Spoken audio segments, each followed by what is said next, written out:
tell you plain, I don't want to come as no man again, not me. No, no, no, no, no, I want to be a puppy.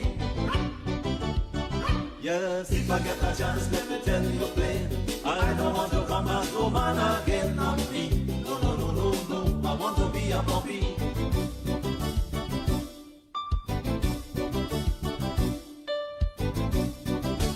And if you are a bow, you could be a fool and still get along in life very cool.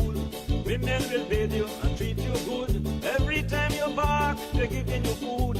And if you're sitting down on the avenue, as the ladies parade, what a lovely view. From Doberman down to Pekingese, the only problem you have in life is fleas. So if I get a chance, let me tell you plain, I don't want to come as no man again, not me. No, no, no, no, no, I want to be a puppy. Yes, if I get a chance, let me tell you plain, I don't want to come as no man again, not me. No, no, no, no, no, I want to be a puppy. If I get a chance, let me tell you plain, I don't want to come as no man again, not me. No, no, no, no, no, I want to be a puppy.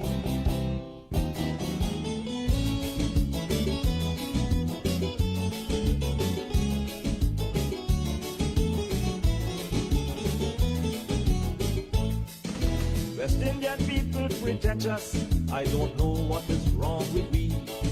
We like to believe we are Englishmen, Canadian or Yankee.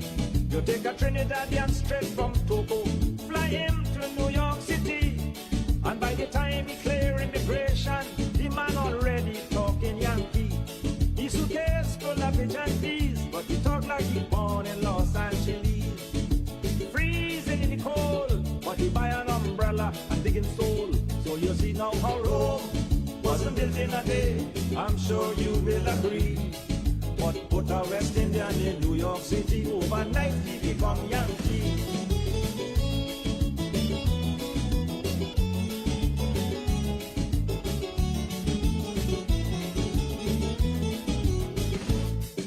A Yankee will live 10 years in Antigua, he's still talking rank Yankee. But a Guyanese live 2 weeks in Detroit, hear him, what's happening, baby? An Englishman will come in your country with a cork hat and a cane.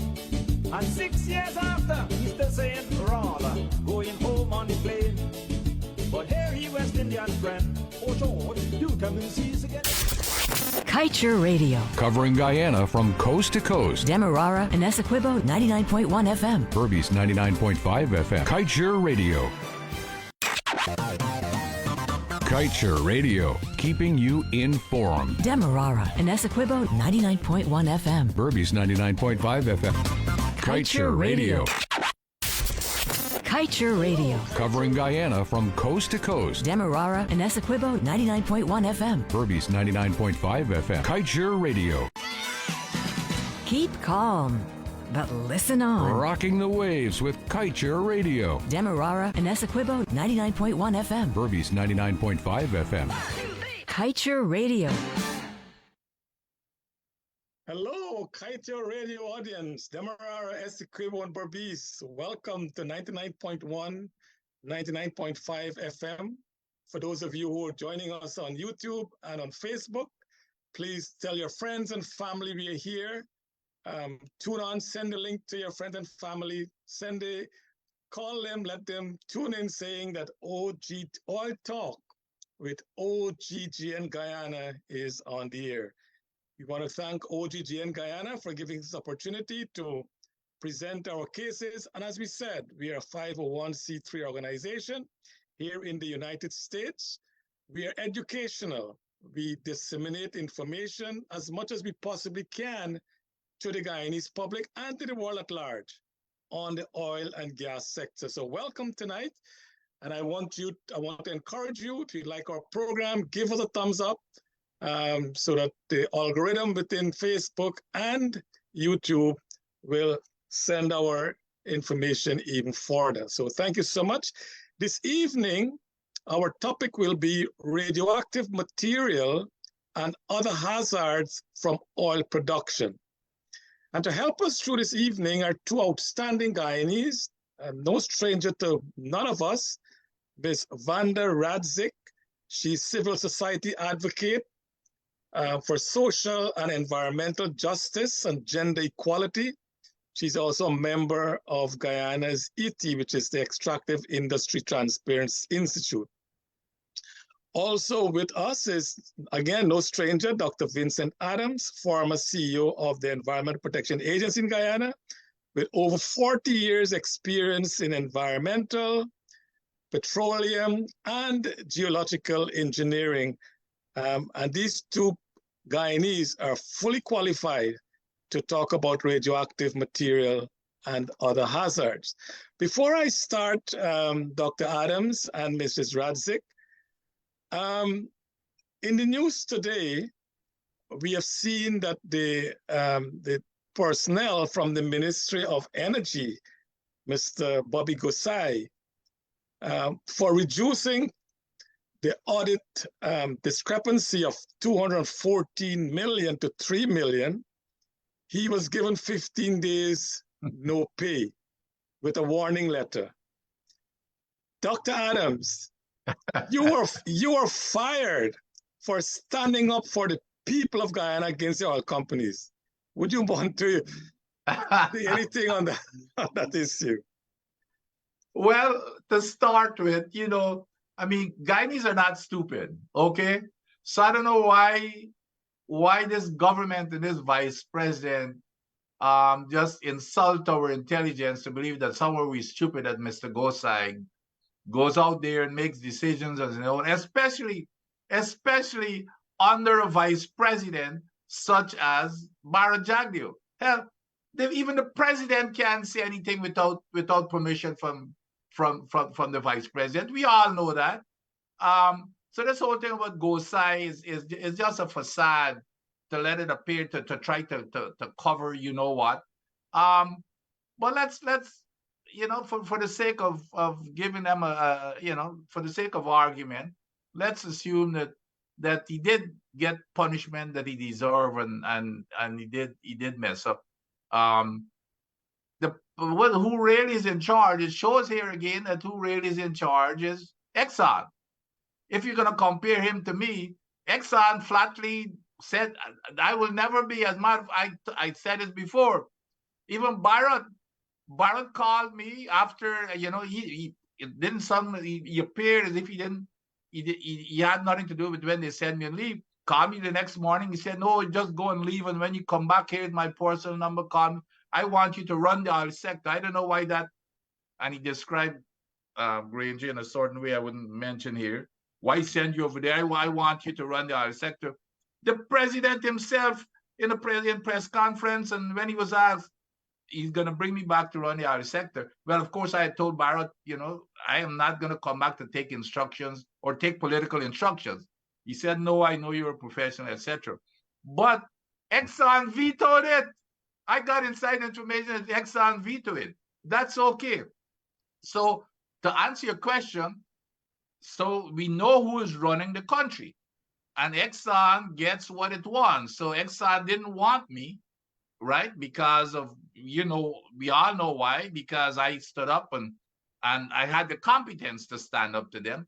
But in the case of Mr. Gosai, even though he is, what is happening here is just a fake. They love Mr. Gosai. Maybe they're the ones who say, hey, rather than firing him, let's only give him 15 days notice because we want to work with him again to reduce. We've got a lot more coming. So, okay. so he's the kind of guy that we need on board. I know I make light of it, but there's a lot of truth to what I just said. Exxon is running the show.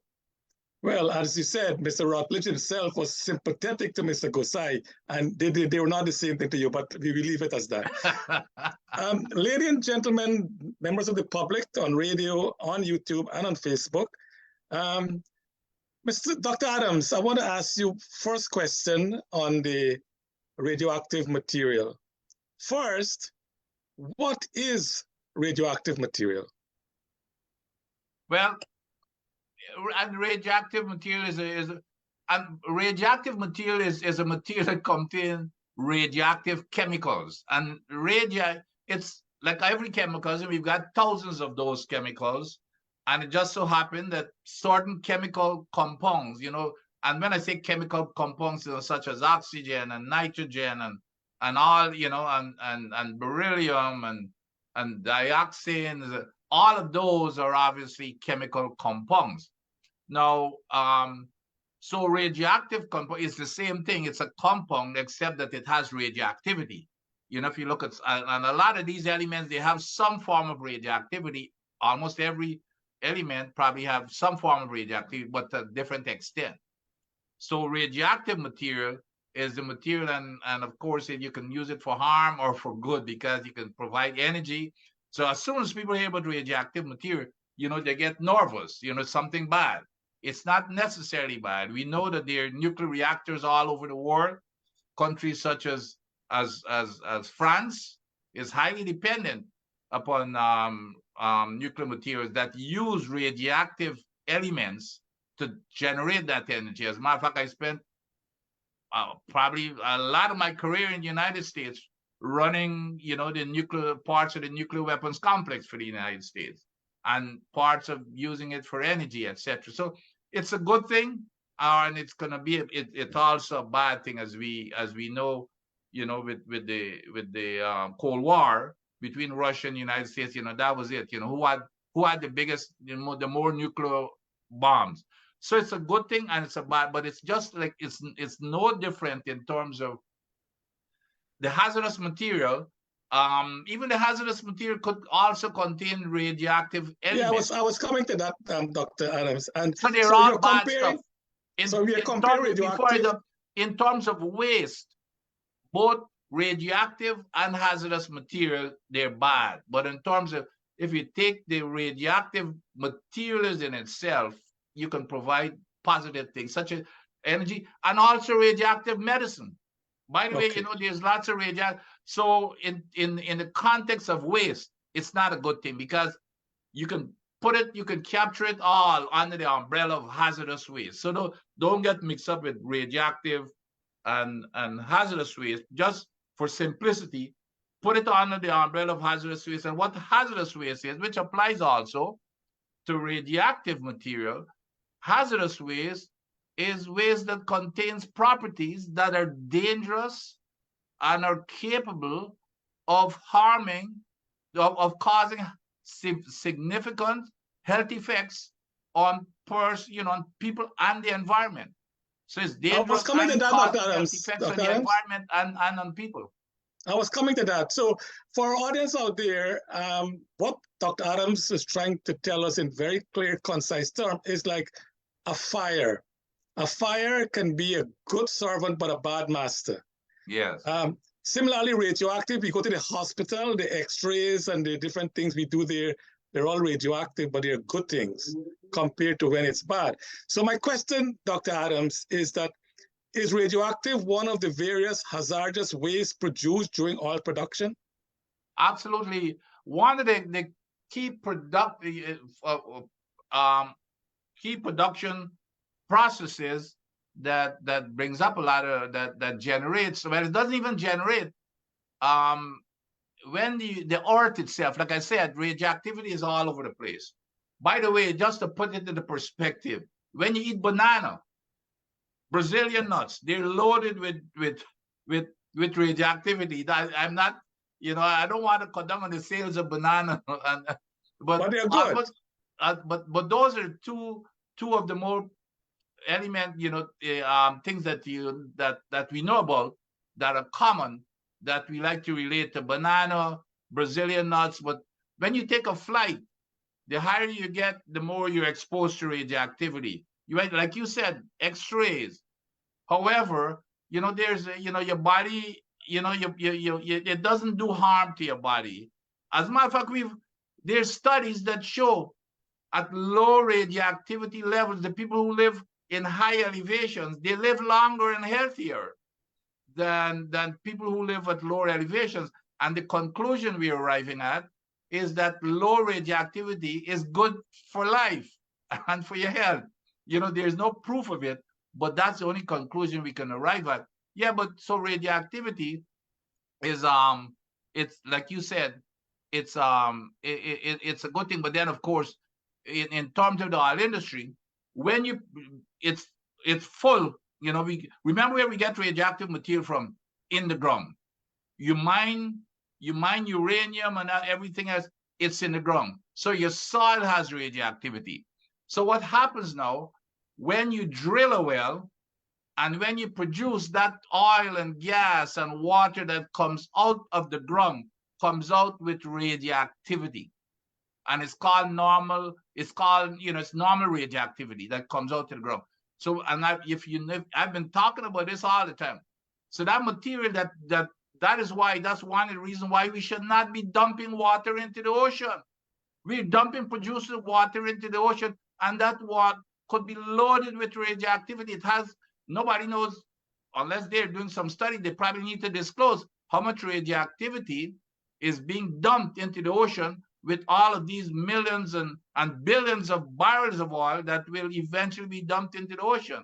So that water comes up with the oil and the water and the gas with the normal radioactivity that is in the ground. And that is why we should be re-injecting. The international standard call for re-injecting that water back from where it came. When I was at the EPA, we stopped them from doing that. As a matter of fact, if you go look at the Payara permit, we put it in the Payara permit because that was the first permit we had an opportunity to really do that. That they have to stop. It has to be re-injected. We told them they've got to put equipment on the ship to re-inject it back.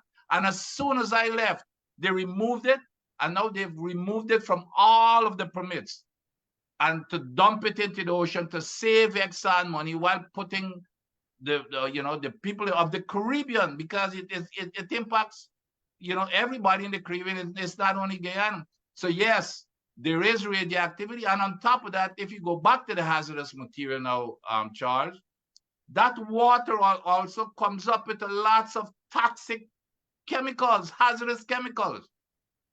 Your mercury, lead, beryllium. I mean, all kinds of material that is in a natural soil and rocks comes up with that water. And that is why that water should be dumped. And when you hear them say, well, we're treating it, it's absolute nonsense. They're not treating it for any of those chemicals that I'm talking about. What they try to treat it for is to separate the oil from the water. However, they're still allowed up to a certain concentration, because it's very difficult, almost impossible, to separate 100% of the oil from the water. So they're allowed, for every million barrels of oil that they dump, they're in that million barrels, there are 29 barrels of pure oil. So over the life of the field, I did some rough calculation. Over the life of the field, we will have dumped over 250,000 barrels of pure oil with that water that they're dumping, besides it being almost 3 times as hot as the ocean, and all of these other chemicals that accumulate. Like I said, lead, mercury, and which are the hazardous, toxic, radioactive materials that I'm talking about. Okay, thank you, Dr. Adams. I want to bring in Mrs. Radzik now, because we know that some of the radioactive or some of the hazardous waste is coming on land to Scullingburg, there on Houston. Now, Ms. Radzik, you had a court case contesting what the EPA did and what they give to Scullingburg. Do you want to explain to our audience what is the genesis of the case and what was the outcome of it? Yes, thank you very much, Charles. And it's an honor to be on this program with you, Dr. Vincent Adams. So, yes, first of all, my family and I live in close proximity to the Schlumberger. The name is a complicated name, Charles. It's Schlumberger, a Dutch company. And they're now going as SGI, I believe. Hey, Vanda, not to cut you, but I remember, when I used to teach, like the introductory petroleum course when I was a graduate student. If a student spelled Schlumberger incorrectly, a point was deducted. Anyway, so yeah, Schlumberger. So yes, we live in close proximity to where this facility is. This facility is at on Houston, East Bank, Demerara, and it used to be the premises for Gafours. Those in Guyana would know what is Gafours. Gafours was a large, it had a bit of a mall in it, and it really was a hardware store with a bond and so on. And that was Gafours. And then Gafours got a different, they moved, and I believe it is Munishwar who now owns the property and has either leased, rented, or sold it, I'm not sure which, to Schlumberger. It's massive. It stretches from the Demerara River nearly all the way down to the public East Bank Road. In between the public East Bank Road and a little bit in on this access road that goes down to the river and so on, is Guyana Shore Base, another oil and gas related shore base company. Schlumberger, however, is the one that is, it is called a storage and a radioactive storage and calibration facility. That is the official name it is known by. And we argued, first of all, Charles, to be honest with you, we didn't even know this was going on. We saw construction going on and so on, but we were unaware as to what it really was until in around May or so of 2022, I think, or 2021. Sorry about my dates. But a year or two ago, when we saw a public press, the press with pictures of Schlumberger and ministers and so on, standing in front of the building, and it was saying in the press that it was 75% completed, and they were planning to complete it by December. It must have been 2021. So we then said, what is this? This is our backyard, so to speak. And people have been living in Houston, sugar workers. There's a school, this Houston Secondary School is right on the brink, on the public road, facing this large complex and so on. And so we were taken aback, and we checked around with some of the people living close by in Houston Scheme, Houston Gardens, Meadowbank, and so on. And they all said, no, they have no idea what it was. So and this means, therefore, that we were out of time in objecting originally to this Schlumberger thing, because we never saw the ad in the paper. And when eventually we saw it, all it had was 3 or 4 quarrying locations. This is the EPA so-called public notice. 3 or 4 quarrying locations in different places. And then one sentence at the bottom that said, storage and calibration facility. They did not use the word radioactive then. It was storage and calibration facility at Block XX, Houston. So we nonetheless approached the EPA and the Environmental Assessment Board just with our letter, and 51 community people from near to us also added their signatures to this letter to request a hearing, that we objected to this and so on. They wrote back twice. The EAB, this is the Environmental Assessment Board that assesses any objections and so on made to anything that the EPA has permitted. And they just told us, we're out of time, go home. So their response was a one-line kind of response to us. So we therefore had no other recourse but to go to the court. Ms. Rancic, if you don't mind, sorry. Dr. Adams was the director of the EPA. Dr. Adams, was that the right procedure that was done by the EPA, that the community did not even know what was to be installed here? Charles, let me interrupt you. There was a public notice put in the paper. So the law says you must have a public notice. That was done. But what I'm trying to explain to you is that the way the public notice was originally put in the paper, even if we had seen it, we would not have known that it was a radioactive and hazardous facility. The line in the public ad at the bottom of the other three quarrying things merely said storage and calibration facility at lot XX Houston. That's when we eventually saw it. But Mr. Razik, that's the question I'm raising with Dr. Adam, if you don't mind. Is that the right thing for them to, are they misleading the public by that advertisement? Well, listen, the EPA is no longer an EPA. Let's face it, okay? They stopped doing EIAs. Again, under these circumstances, with these high hazard type of people, you have to do an EIA and an environmental impact assessment. It's the only document, I always call it the Bible of any project with hazardous material. And radioactive material is a hazardous material. So what should have been done here? This should have required an EIA. EPA has stopped doing EIAs. Vanda can tell you that's no longer part of their procedures. Okay. Yes, yes, Dr. Adams. In fact, I use the term that the EPA has become allergic to doing what is lawfully there in the Environmental Protection Act.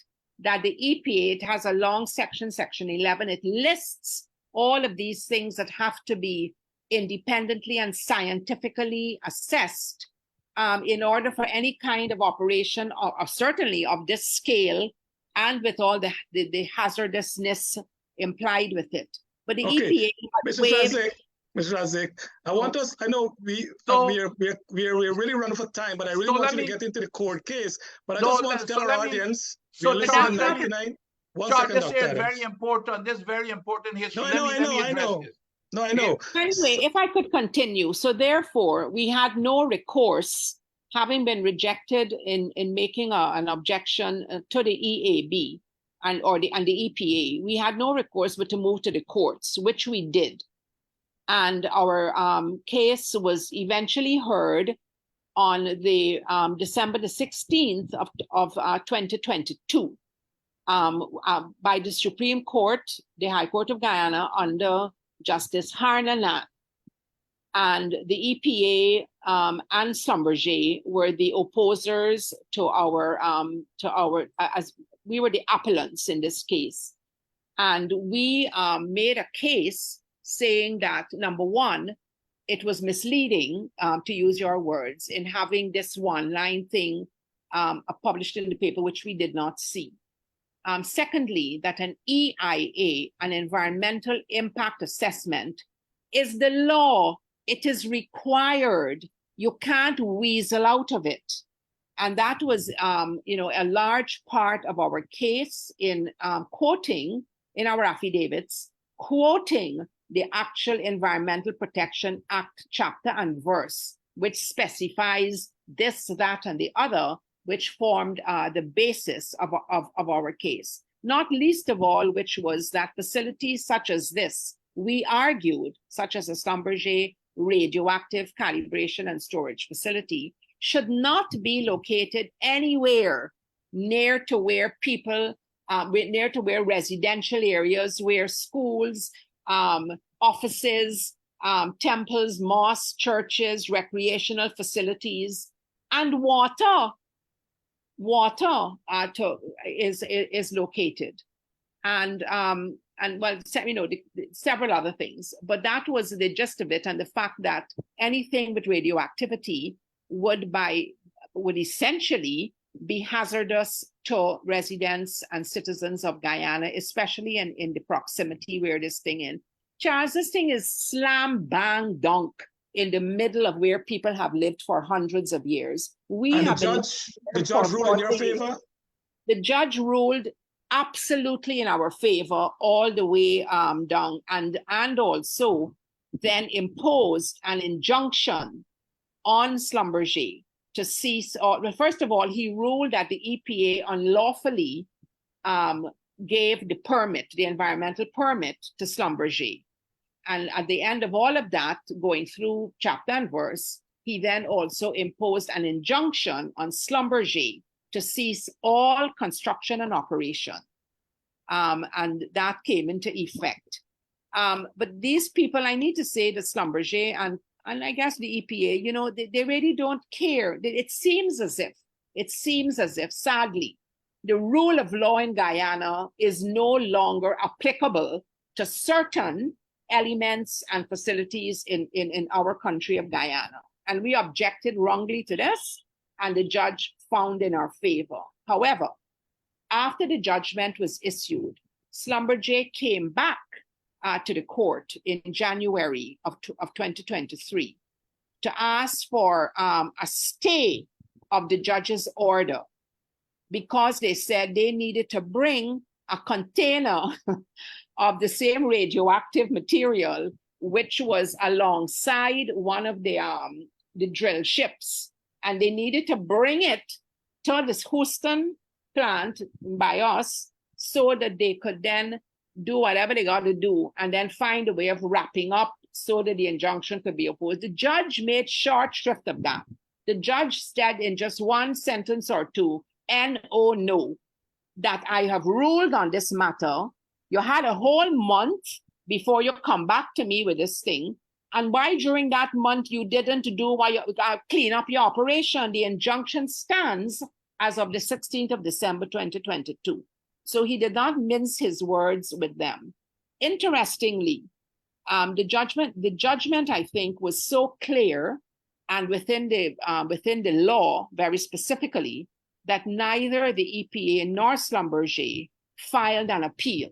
They filed no appeal. However, fast forward 2023, Schlumberger then just calmly applied for a new permit to the EPA, and the EPA issued them with an environmental permit all over again, waiving the environmental impact assessment all over again.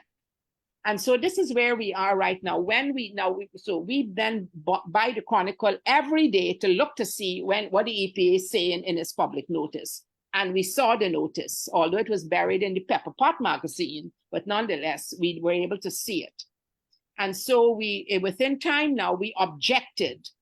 We objected to this new permitting without an EIA, especially in the face of the Court of Guyana, the judge's firm and clear ruling.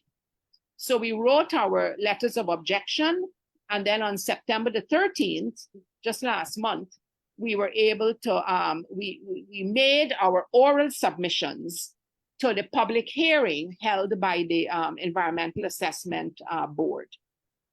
And in our submissions, we referred back to the judge's ruling, and we said it seems as if this is the same thing being repeated all over again. This time around, the EPA, in its public notice published in the press, did call this thing a radioactive storage and calibration facility. They used the word radioactivity, and they gave about a little bit more of reasons why. They permitted Schlumberger again, and they waived an EIA. We took issue with all of those in our written and oral submissions. We are still waiting to hear the result of the EAB. So the EAB, after it hears objections from the public and people affected, they then deliberate and decide. They also hear from EPA and Schlumberger. So all three parties present their make their own presentations. And then the EAB then deliberates and then either says that the EPA is correct, no EIA is needed, and Schlumberger is permitted to continue its operations, or they can say that they are setting aside, their ruling is of the EAB, is that they're setting aside the EPA's permit and waiving of an EIA. So we are waiting to hear, but sad to say, I don't hold out much hope that we will get a positive response to our objection from the EAB. Nonetheless, you have to keep hope alive in your heart. But Thank you, Ms.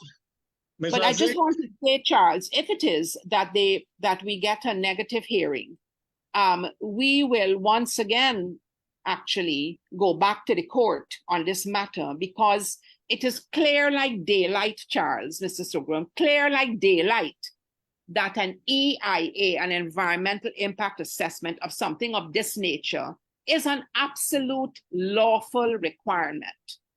And there were many gaps in the EPA's notice and in its what they call public summary that just didn't meet the mark. So many things under the Environmental Protection Act that have to be stated, and so on and so on. And only, if I can be completely honest, only an independent professional environmental impact assessment can answer these questions properly, and more importantly, engage the Guyanese people in these discussions. That is the beauty of the EIA, that it takes our constitutional rights seriously. It takes the EPA Act seriously. It takes on board whatever is going on in any functionality that citizens are objecting to, and they lay it out there, because we are entitled as Guyanese under our constitution and under the Act, the Environmental Act. We are entitled, we are duty bound according to the Constitution to have our say, and we are obligated to ensure a healthy and safe environment for ourselves and future generations. Thank you, Ms. Radzik. Guyanese, you're hearing it loud and clear. The court ruled, and yet the department of our government is flaunting our courts. You're hearing it loud and clear here on All Talk with OG in Guyana. You're listening on 99.1, 99.5 FM Kaito Radio, and on YouTube and on Facebook. Dr. Adams, you listen to Mrs. Radzik. Yeah. We are not lawyers, we're not attorneys. How can an agency flaunt the ruling of our courts? That's the order of the day with this current government. Didn't we see it with the same thing happened with the, you forget, we just, with the full liability coverage, when Judge Kissoon, who was very, very thorough, you couldn't get a clearer decision than that. Technically and administratively covered every corner. And guess what happened? The government, the president and the government and everybody, the president even came out and threatened the judiciary in that after they made that ruling. You forgot what he said?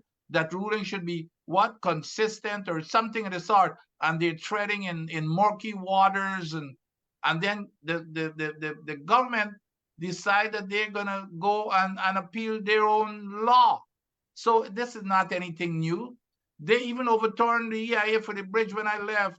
For that bridge, the Demerara Bridge, there was an EIA that was advertised in the newspapers. I know the technical people who put it into the newspapers from the EPA, and lo and behold, the government even went and made an announcement to say that you don't need an EIA without the technical people even knowing. They read it in the newspapers. They were surprised. So it's a bunch of lawlessness. And one of the things, when I was at the EPA, that we had stopped was people was putting these industrial facilities in a residential area. I don't know if Vanda could remember. We had a chemical company from Texas who wanted to put a chemical company in that particular area, in that same use area. By Houston Gardens, yes. And we disallowed it. We disallowed it.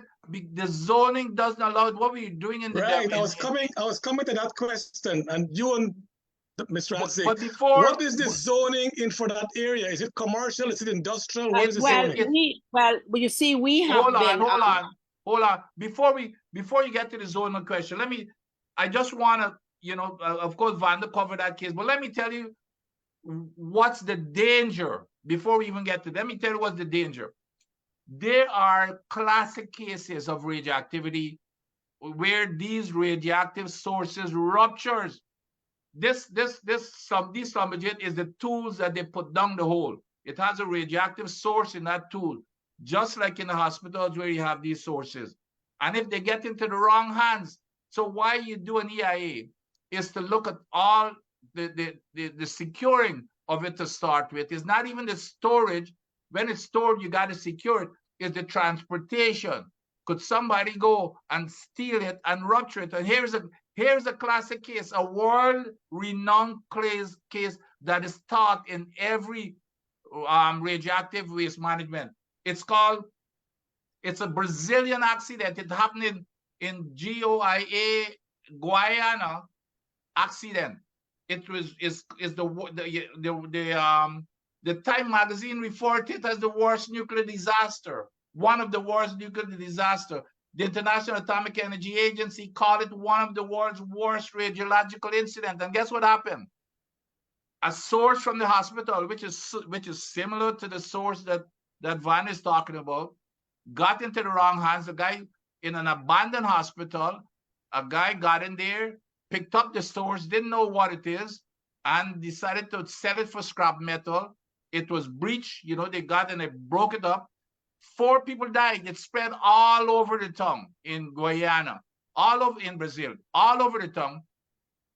250 people got contaminated. They had to tear up homes and everything. 4 people died, and it was a major disaster. That is a classic record of just that small source.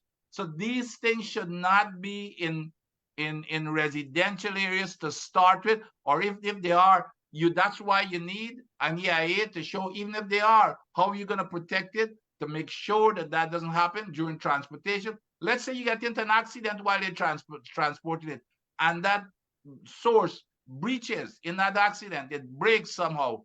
What is going to happen? All of that has to be considered why you need an EIA. Yes, and if I could just come in here, thanks, Vince, for that. That is a classic example. And let me come in here to say that in our presentations and our objections and in our court case, we researched publicly on the web. There is a website called Violations Tracker. Schlumberger is right there. From 2000 to 2022, there have been numerous violations. They have had to pay hundreds of millions of US dollars in fines. And these fines range from financial violations to health and safety and environment violations, to workers' health, and to the loss of these radioactive sources. There's a whole list of countries, Australia, Russia, this, that, the other, where there have been so many violations by this one Schlumberger over the last decade and a half or so. And I know I don't have the time here, but we had listed them in our affidavits for the court, and we have relisted them with even more updated detail in our submission to the EAB, our objection to this thing, and part of our rationale as to the, that Schlumberger is kind of like a rogue company, and you have to call a spade sometimes when you need to do. And yet their spin on this is that everything is super safe, everything is perfect. You would think is Johnson baby powder they make it in that big, fantastic facility, just opposite to where we live. So, Charles, there are more questions and answers in all of this. And our final, our bottom line is that the place, to the best of our knowledge, this place has not been zoned officially or gazetted as an industrial area. We are aware it was zoned commercial residential when the hardware store, Gaffors, was there. We wrote the minister responsible for zoning in Georgetown, Ministry of whatever. And to this day, we have never received a reply. We sent a similar letter to the town council because we were under the impression they were the ones zoning. We are now part of Greater Georgetown. They wrote us back. The town council wrote us back and said that it's no longer in their hands. Everything is now with the Ministry of Housing and Water. And as I said, we have scoured the gazettes, we have scoured the internet to see where there has been an official gazetted notice to rezone Houston as industrial. We have not yet found it. And so Thank you, that Ms. is a Radzik. part of what, yes, we're looking. Thank you. Dr. Adams, what are the Yeah. consequences of if humans come into contact with these radioactive wastes? Well, they, I just give you an example there. In that, just that small source from the hospital, and 4 died. Just somebody going and picking up a source, and people do not know that it's dangerous. It just looked like a nice little piece of metal. It so happened that this piece of metal, when they breach the darn thing, when they cut it, it glowed. It glowed. And lots of things. It's not that it's naturally glows, but if it has moisture and type of air and stuff, it glows. So it looked like something that was really unique and expensive. So the guy started taking it out and showing off to all of his friends and everybody in the neighborhood. And the next thing people got contaminated. They had to bulldoze homes, dig up a whole neighborhood of the topsoil. 4 people died, like I said. Over 250 people got contaminated. So that's the danger of that little source. The other thing, Charles, and by the way, in the United States, it's a mission for us to protect, to make sure that all sources are secured. As a matter of fact, I was in charge of that national program where we had to go with the EPA, work with EPA and everybody to bring in those sources and put it in one building that is secured. And we were giving incentives to people to, if they know about the source or some old contractor who use it, bring it in, and to secure it. It is that dangerous. And here's why. And we started doing it after, because of 9/11, when the planes ran. You remember 9/11? What happened? Because you can make dirty bombs out of those. And if you take these sources, you can make dirty bombs where you can go and just scatter it all over the place. You can just disintegrate it, scatter it wherever, put some materials in it and scatter it in a whole tongue, and the whole tongue would be full of radioactivity. So that dirty bomb stuff that we trying to prevent that from happening, why we wanted to see after 9/11 to secure all those sources. So it's very important, based on the Brazil incident, and of course, like I'm saying, if you got an accident, what can happen on the highway, a clustered highway, and of course, if anybody who gets because people do not know what it is. It looks like a regular piece of metal, and that is why something like an EIA must be done. EIA must be done. It is the law that it is done. Mrs. Radzik, Dr. Adams, the duty of any government is to protect the health of its citizens. Is our government doing that in this instance? Absolutely not. Absolutely not. This government, the only health that this government is protecting is Exxon's financial health. They could care a damn about anything else. Like what I told you before, when I was at EPA, and I'm not bragging, I mean, you could go ask the staff, because they worked their tails off. A lot of people thought that the culture there was so bad it was never going to be turned around. That didn't happen. You go back and look at the permits that was written under us, including the yellowtail. We had all of those guardrails in place. They were torn down. So the government has no interest. Look, the full liability coverage that we put in place. And here's the other thing: in the EIA itself, well, here we're begging and asking for an EIA, but even the EIA, they're not following. It's lawlessness. Look at oil production. The EIA clearly states, and you never violate an EIA. If you violate an EIA in countries such as the United States, you're shut down completely, and you're never open. Let's go with the production. Here's a good example. On Liza 1, the EIA clearly states, quote, the word safe is in there. The safe operating limit, production limit, is 120,000 barrels per day. The operating limit is 100,000. Now, what you normally do to make sure you don't even get close to that safe operating limit, make sure your internal controls, your valve or whatever it is is set to 100, like 20% below. Because if you get to that 120, you could get shut down in normal conditions. Do you know what they're operating at? 155,000 barrels per day. The safe operating limit is 120,000 barrels per day. Exxon is operating at 155,000 barrels per day.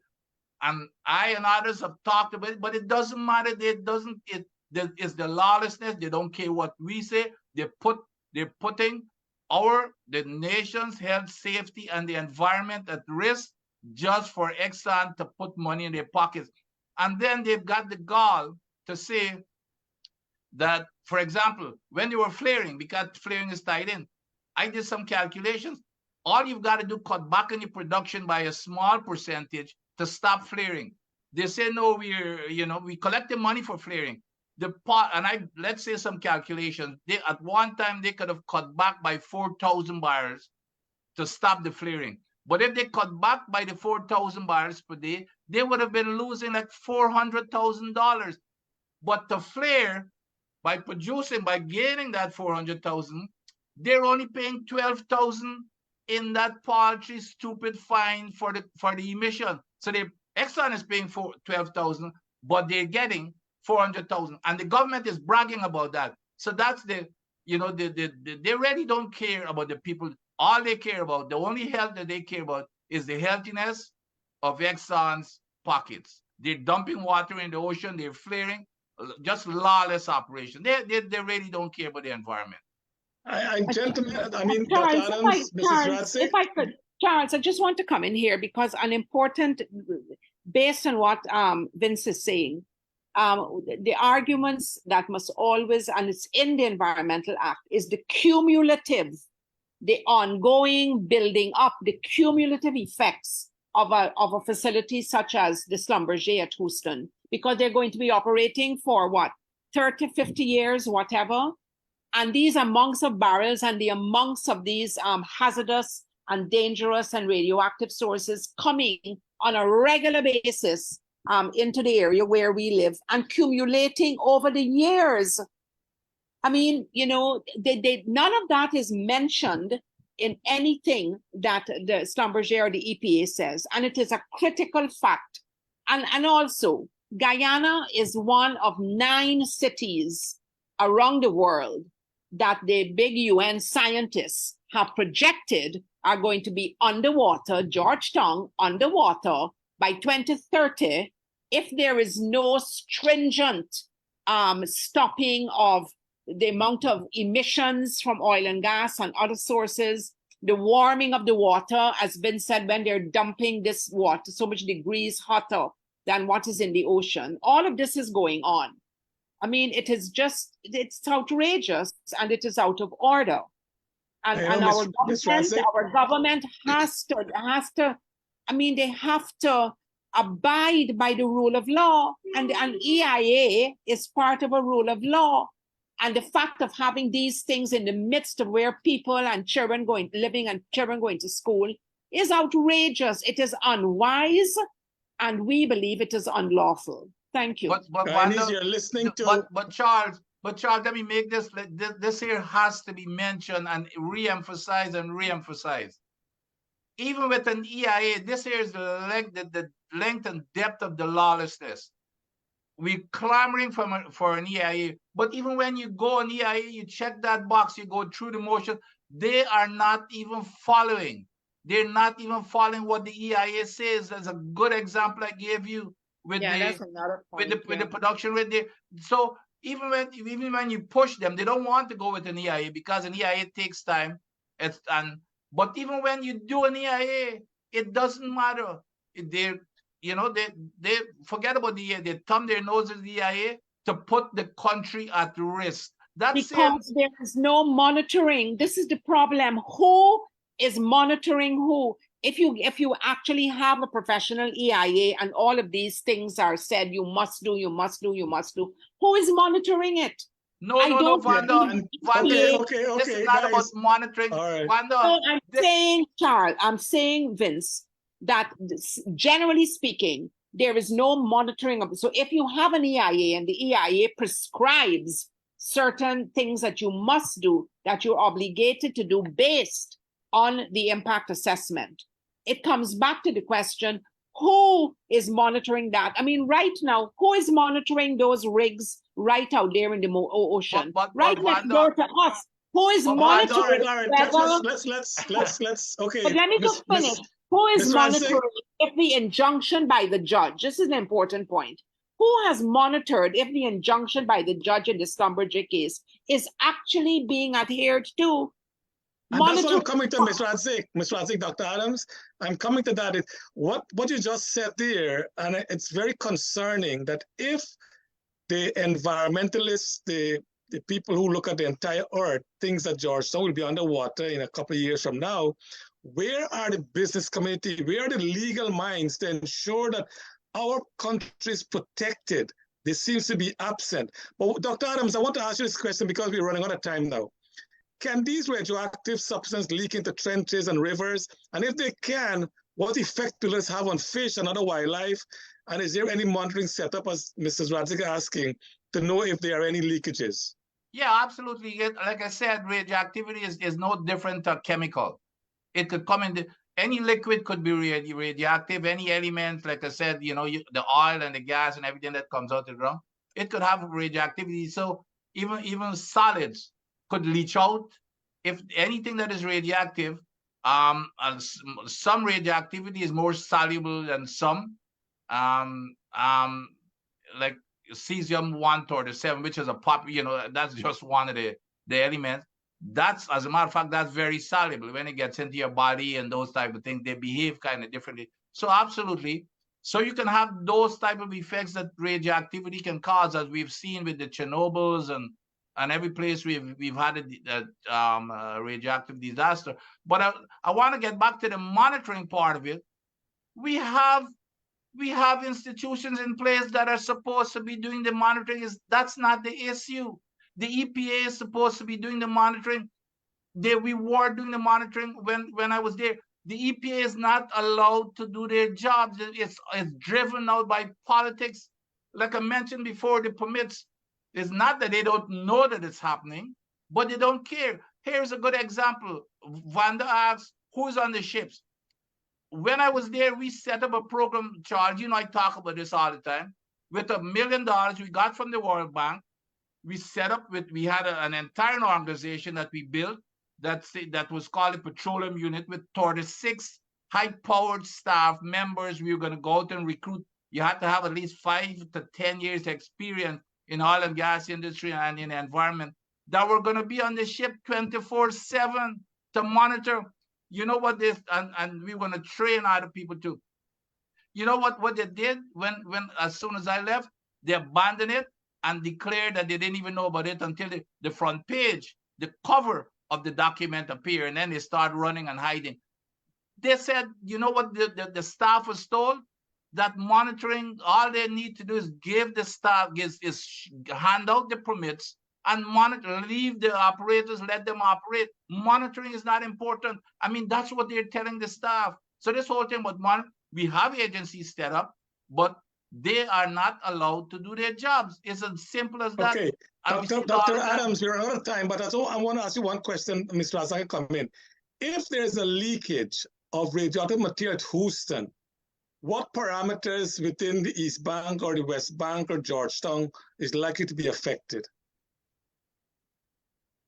Well, it would be, you're asking me, but it would be massive. And don't forget, Charles, that a simple thing like a fire, this area, Darfur burned down at least 2 or 3 times within a couple years of each other. The fire, our fire services, this is the problem. We don't have the services, the expertise, the experience of managing and of mitigating against something like a fire or a flood that may then affect these radioactive. And there's so many other chemicals involved, and some of the chemicals involved, my sister has done research, are carcinogenic. And again, this place is in the midst of where people live in.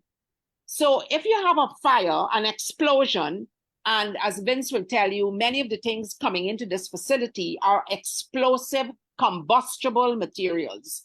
You have a fire. Our fire service can't, they wouldn't be able to handle it. With the best will in the world, they wouldn't be able to handle it. If there's a big flood, and this East Bank, this our Demerara River is flood steady. But anytime you raise these issues between the EPA and the Schlumberger, everything is honky-dory. They have everything under control. And of course, they do not. They do not. We are just, I don't know, there's so many hazards. And coming back to insurance, we cannot find anywhere under the Schlumberger project summary and everything they have posted on the EPA. We don't see anything about insurance. We don't see anything about that to assure and insure Guyanese people living next door to this terrible, unwise place. It's not there. It is not anywhere there in their project summary either. Okay.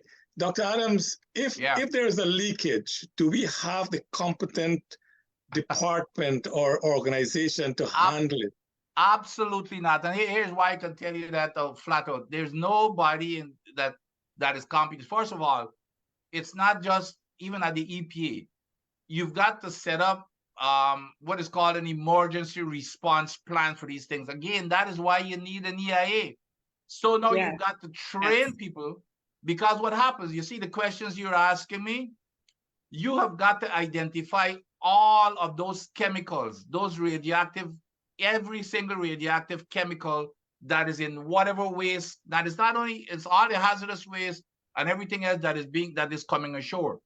So now you've got to have the fire department who knows for each of them, because let's say you have a fire. Every one of those elements and compounds behave differently in a fire. Every one of those compounds behave differently with water. If you wet it, you can get you might make it even worse if you try to wet it.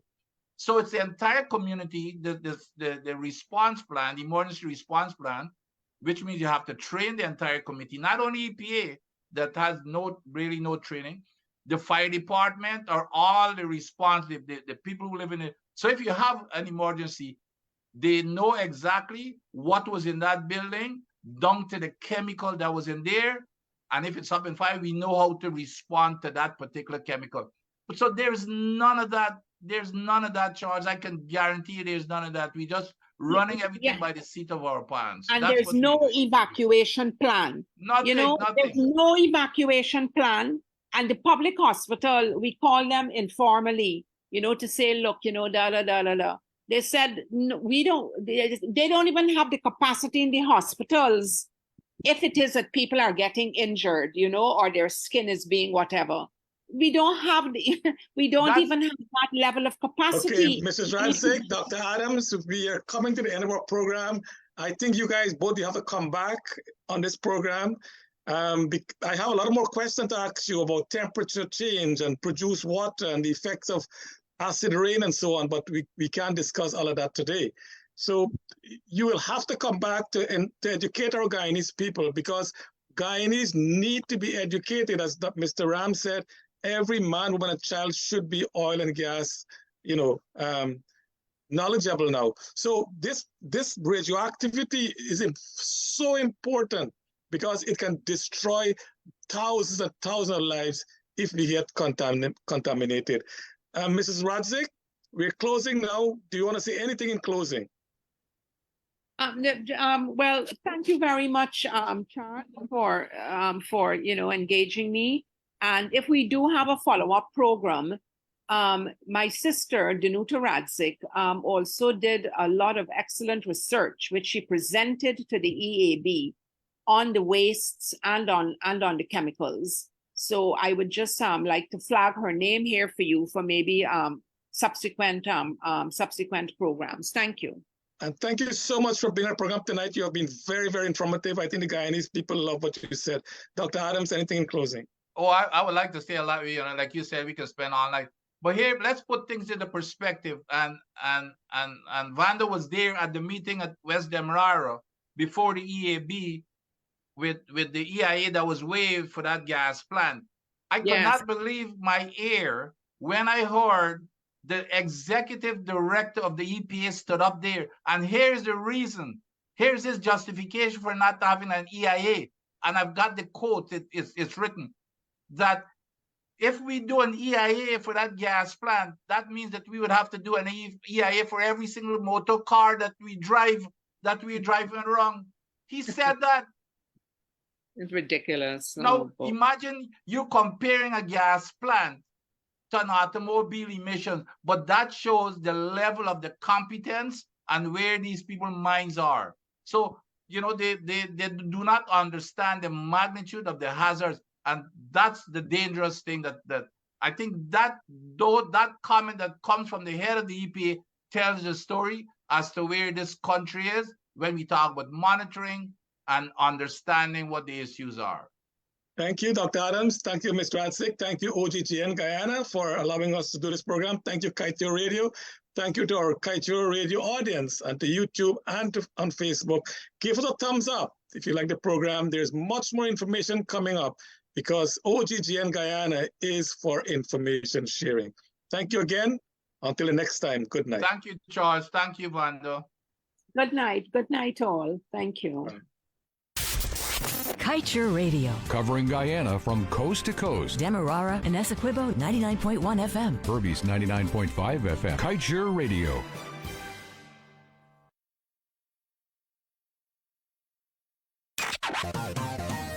Kite Radio, keeping you informed. Demerara and Essequibo 99.1 FM. Berbice 99.5 FM.